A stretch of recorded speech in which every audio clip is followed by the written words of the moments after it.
नमस्कार दोस्तों। मैं हूं Atul Singh.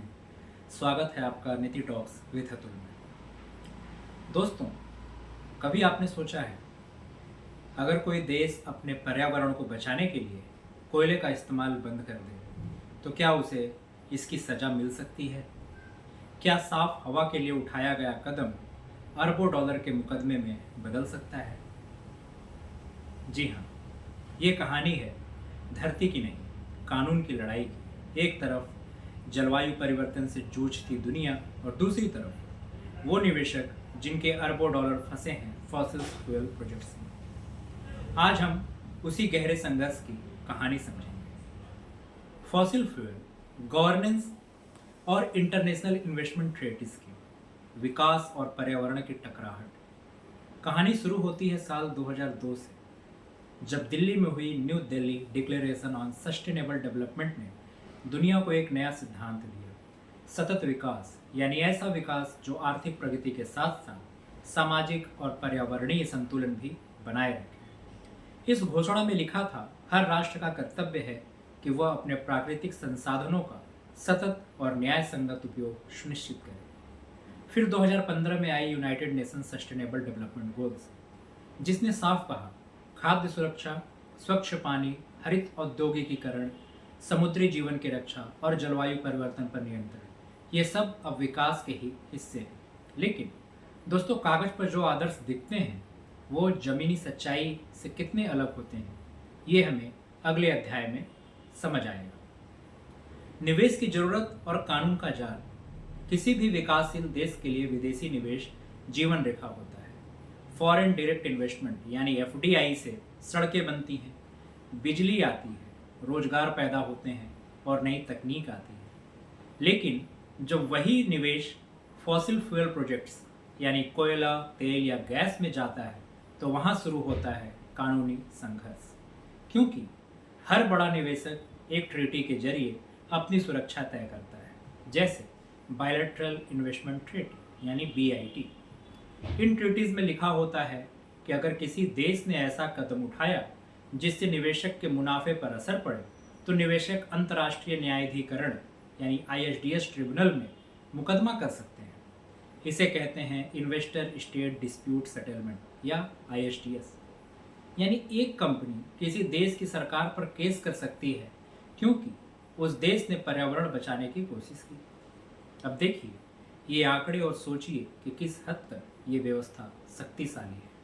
Union फेनोशा gas versus Egypt $2 अरब, टेटियन कॉपर वर्सेस पाकिस्तान $4.1 अरब, यूकोज वर्सेस रसिया $50 अरब।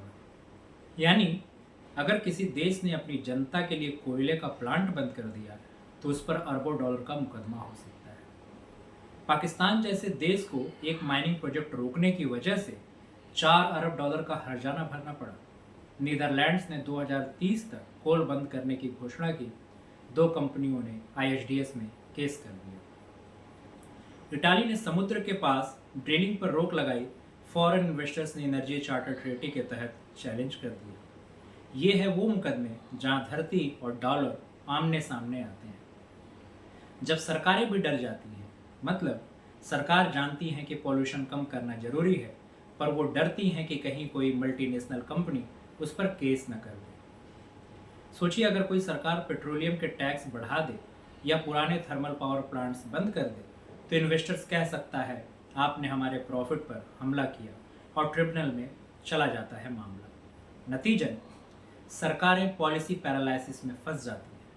वो कहती हैं ठीक है, हम कुछ न करें तो बेहतर है, और इसी डर से क्लाइमेट रिफॉर्म्स सालों पीछे रह जाते हैं। लेकिन दोस्तों, हर कोई डर कर नहीं बैठा। यूरोप ने इस खेल को पहचाना। यूरोपियन यूनियन ने कहा एनर्जी चार्टर ट्रीटी अब पुरानी हो चुकी है क्योंकि ये फॉसिल फ्यूल कंपनियों को बचाती है, धरती को नहीं। कई यूरोपियन देशों ने इस ट्रीटी से बाहर निकलने का फैसला किया। उनका कहना था अब वक्त आ गया है कि कानून निवेशक नहीं बल्कि धरती की रक्षा करे। नए समझौते में उन्होंने साफ लिखा, non discriminatory regulatory actions for public welfare, health and environment shall not constitute expropriation। यानी अगर कोई देश अपनी जनता की भलाई या पर्यावरण संरक्षण के लिए कदम उठाता है तो उसे मुआवजा नहीं देना पड़ेगा। भारत ने भी इस बदलाव को पहचाना। 2016 में भारत ने नया मॉडल बायलैटरल इन्वेस्टमेंट ट्रीटी तैयार किया। इसमें कहा गया, अगर सरकार कोई नॉन डिस्क्रिमिनेटरी स्टेप लेती है, जैसे पॉल्यूशन कंट्रोल, लेबर सेफ्टी या पब्लिक हेल्थ, तो उसे इन्वेस्टर्स को मुआवजा नहीं देना पड़ेगा। यानी भारत ने दुनिया को यह संदेश दिया, हम विकास भी चाहते हैं पर प्रकृति की कीमत पर नहीं। आज भारत ने यूके, ब्राज़ील, कजाकिस्तान जैसे देशों के साथ नए मॉडल बीआईटी पर काम शुरू किया है, जो सॉवरेनिटी को इन्वेस्टर राइट से ऊपर रखता है। फिर भी खतरा खत्म नहीं हुआ है। पुराने ट्रीटीज अभी भी इन फोर्स हैं, जहां इन्वेस्टर्स लूप होल्स का फ़ायदा उठाते हैं, जैसे इको ओरो वर्सेस कोलंबिया, जहां ट्रिब्यूनल ने कहा ट्रीटी में कंपनसेशन से छूट साफ नहीं लिखी थी, इसलिए इन्वेस्टर्स को नुकसान की भरपाई मिलेगी। यानी अगर कोई देश क्लाइमेट के लिए माइनिंग रोकता है तो उसे भी मुआवजा देना पड़ सकता है। यही वजह है कि जनरल एक्सेप्शंस काफ़ी नहीं है। अब वक्त है कार्व आउट का, जहां कुछ सेक्टर्स को ट्रीटी से बाहर ही कर दिया जाए। कार्व आउट का मतलब है ट्रीटी के कुछ हिस्सों को पहले से सुरक्षित क्षेत्र बना देना। मतलब अगर कोई देश क्लाइमेट के लिए पॉलिसी बनाता है तो इन्वेस्टर उस पर मुकदमा नहीं कर सकता। यह विचार केवल कानूनी बदलाव नहीं बल्कि नीतिगत स्वतंत्रता का प्रतीक है। कार्व आउट ये सुनिश्चित करते हैं कि धरती की रक्षा करने वाला कदम बिजनेस लॉस नहीं बल्कि मोरल रिस्पॉन्सिबिलिटी माना जाए। भारत को अपने पुराने ट्रीटीज की समीक्षा करनी होगी। हर नई संधि में कार्व आउट क्लॉज जोड़ना होगा, जिससे इन्वायरमेंट, टैक्सेशन, पब्लिक हेल्थ जैसे विषय डिस्प्यूट फ्री जोन्स बन सके। साथ ही आर्बिट्रेशन के अधिकारों को भी संतुलित करना होगा, ताकि कोई विदेशी कंपनी भारत की न्यायिक संप्रभुता के ऊपर न जा सके। इंडिया को इस लड़ाई में सिर्फ पॉलिसी नहीं, दर्शन और इरादे की ताकत से उतरना होगा। दोस्तों, कानून का उद्देश्य सिर्फ प्रॉफिट की रक्षा नहीं बल्कि भविष्य की भी रक्षा है। हर ट्रीटी में एक सवाल छिपा है, क्या हम आने वाली पीढ़ियों के लिए साफ हवा और नीला आसमान छोड़ पाएंगे, या फिर वो भी किसी आर्बिट्रेशन अवार्ड में बिक जाएगा। दुनिया का हर देश अब यह फैसला कर रहा है कि वे अपने लोगों के साथ खड़ा होगा या अपने इन्वेस्टर्स के साथ। भारत के पास मौका है एक ऐसी मिसाल पेश करने का जहां ग्रीन ग्रोथ और ग्रीन लॉ एक साथ चले, क्योंकि असली निवेश वही है जो धरती में जड़ें जमाता है, ना कि सिर्फ बैंकों में ब्याज कमाता है। और इसी सोच के साथ हम समझेंगे कि एक कार्व आउट असल में काम कैसे करता है, कानून इन्हें कैसे लागू करता है, और भारत अपने ट्रीटीज में पर्यावरण की सुरक्षा के लिए क्या नए कदम उठा सकता है। हमने अभी तक देखा कि किस तरह पर्यावरण की रक्षा और विदेशी निवेश के हित आपस में टकराते हैं। हमने समझा कि कैसे कोई देश अगर कोल प्लांट बंद करता है तो उस पर अरबों डॉलर के दावे हो सकते हैं। अब हम देखेंगे कि कानून में कैसे बचाव के उपाय तय किए जा रहे हैं, जिन्हें कहते हैं कार्व आउट्स, यानी ऐसी कानूनी दरवाजे जो राज्यों को यह हक देते हैं कि वो धरती की रक्षा कर सकें, चाहे किसी निवेशक का प्रॉफिट थोड़ा कम क्यों ना हो। कल्पना कीजिए आप एक देश में हैं जो कोयले से बिजली बनाता है। आप जानते हैं कि एनवायरनमेंट के लिए खतरनाक है, तो आप डिसाइड करते हैं कि अब आप रिन्यूएबल एनर्जी पर जाएंगे। लेकिन फिर एक विदेशी कंपनी कहती है, आपके इस फैसले से हमारा प्रॉफिट घट गया, हम आप पर अंतर्राष्ट्रीय केस करेंगे।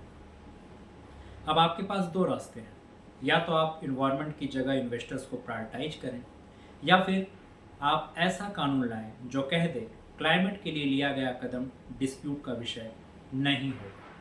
यही कानूनी ढाल है कार्व आउट। कार्व आउट के 7 रूप होते हैं। आइए इन्हें आसान भाषा में समझते हैं, जैसे आप इन्वेस्टमेंट नेगोशिएशन टेबल पर खुद बैठे। पहला, इम्प्लीमेंटेशन कार्व आउट, नीति को ढाल बनाना। इसमें कहा जाता है कि ट्रीटी के हर प्रोविजन में लिखा जाए कि इन्वायरमेंटल एक्शन को चैलेंज नहीं किया जा सकेगा। यानी अगर सरकार पॉल्यूशन कंट्रोल या रिन्यूएबल पॉलिसी लाती है तो इन्वेस्टर्स का दावा एडमिसिबल ही नहीं होगा। इससे राज्यों को नीतिगत स्पष्टता मिलती है। दूसरा, प्रिलिमिनरी ऑब्जेक्शन मैकेनिज्म, झगड़ा शुरू होने से पहले रोकना। अगर फिर भी इन्वेस्टर केस दायर करता है तो ट्रिब्यूनल पहले यह जांचेगा कि क्या वो क्लेम ट्रीटी के दायरे में आता भी है या नहीं। अगर नहीं तो मामला वहीं खत्म। ना महंगी आर्बिट्रेशन फी, ना सालों का विवाद। तीसरा, मिटिगेशन ऑफ कंपनसेशन, नुकसान की जगह सम्मान। कई बार किसी देश को पॉलिसी चेंज की वजह से नुकसान भरना पड़ता है। इस मॉडल में कहा गया है अगर कदम क्लाइमेट मिटिगेशन के लिए था तो कंपनसेशन की जरूरत नहीं। चौथा, ट्रीटी वाइड कार्व आउट, पूरे सेक्टर को बाहर रखना।